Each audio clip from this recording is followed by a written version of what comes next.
All right, welcome back to another episode of the Black Bullion Show. Now, I don't want to pile on Brett Johnson here, but I made a video about why I think the dollar will actually get weaker and how other countries could benefit from that. Whereas Brent Johnson has his dollar milkshake theory where he thinks that the dollar will actually get stronger. Now, I want to talk a bit about emerging markets and how I think that they can benefit from a weak dollar, and obviously, the monetary metals will get a bid in a duel between them and the dollar. Now, I did a lot of research for this video, so if you wouldn't mind, if you're new to this channel, please hit that big red subscribe button right down below. Also, please hit the like button, helps to get this economic evangelism right on out there to the masses, bringing more people into precious metals. Now, before we get into a weakening dollar, let's talk about why a strong dollar isn't in the cards for the US.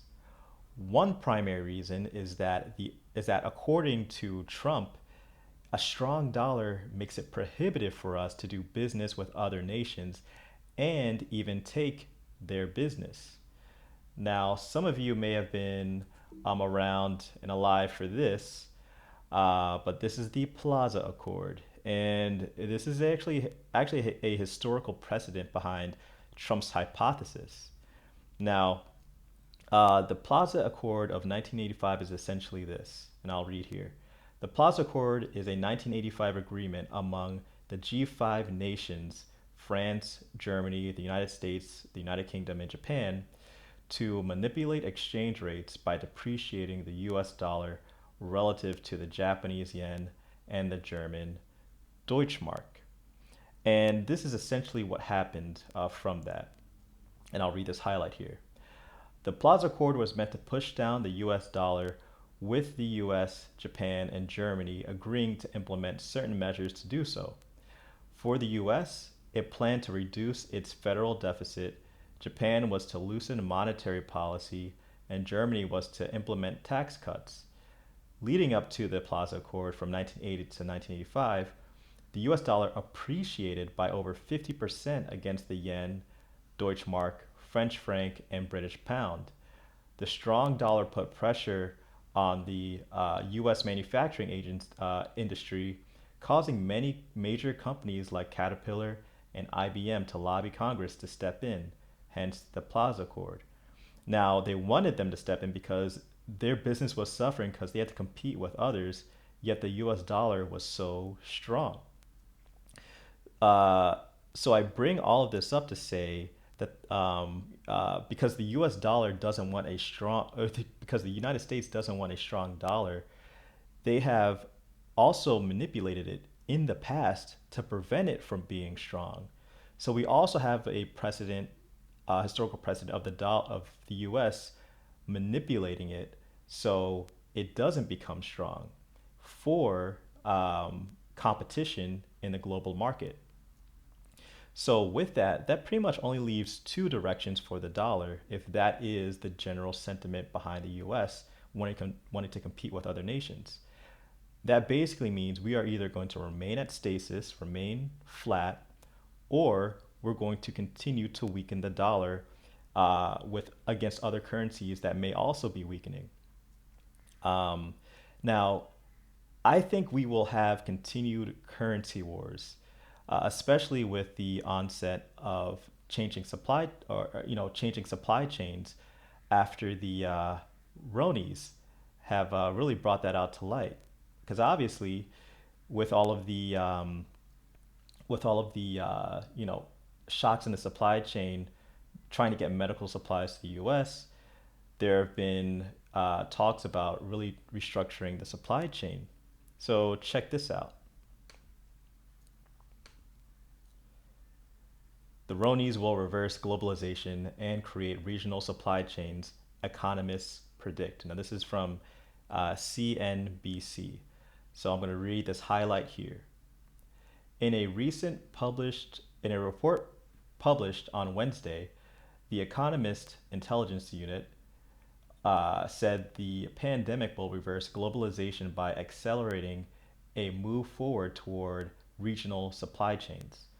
China's dominance in international trade has grown ever since the country was accepted into the World Trade Organization in 2001. This event was credited by the EIU as sparking the latest wave of globalization, as multinationals took advantage of production and demand opportunities in the country. Here's a quote. However, as a result of the Ronies, it is likely that this period of globalization will not only come to a halt, it will reverse, the report's author said, noting that the Sino US trade war and rising wages in China had already incentivized some corporations to relocate supply chains to other parts of China. The Ronies will push more companies in other sectors to relocate parts of their supply chains, the report predicted. The outcome of this will be an Asian supply chain network that is both less China focused and more diverse. Now, let's take a look at some specific industries and a potential competitor for China within emerging markets. Now, this comes from Oxford Business Group. It's called The Impact of the Ronies on Global Supply Chain. Now, if you want to know why I keep calling it the Ronies, it's because YouTube will kind of throttle your video if you talk about anything related to that. So that is why I keep saying the Ronies. Okay, so here we go. I'm just going to start here with China. China, the world's largest producer of active pharmaceutical ingredients, all but shut down industrial production to limit the spread of the Ronies, causing a shock along the entire chain. While India is a global leader in the production of generics, 70% of its raw materials come from China. Of this, one third comes from Hubei, where the outbreak originated.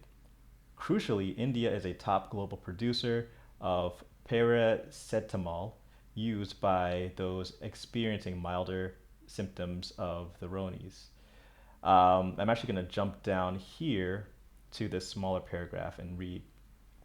These short term disruptions in the pharmaceutical industry could potentially result in a significant realignment of supply chains away from China and India and could lead to long term benefits for local industries and other emerging markets. This is especially relevant for those markets that make up the so called yellow slice of the global economic pie, those 30 plus economies that form part of Oxford Business Group's emerging market portfolio.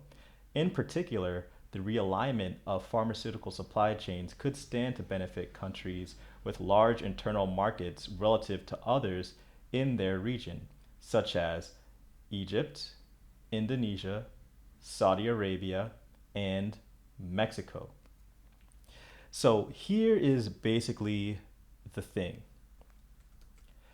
Uh, as the US begins to rely on others, potentially in emerging markets, they will need to continue weakening their currency. This will be advantageous for emerging markets as they become wealthier and are better able to service dollar denominated debt. Also, many emerging markets rely on commodities.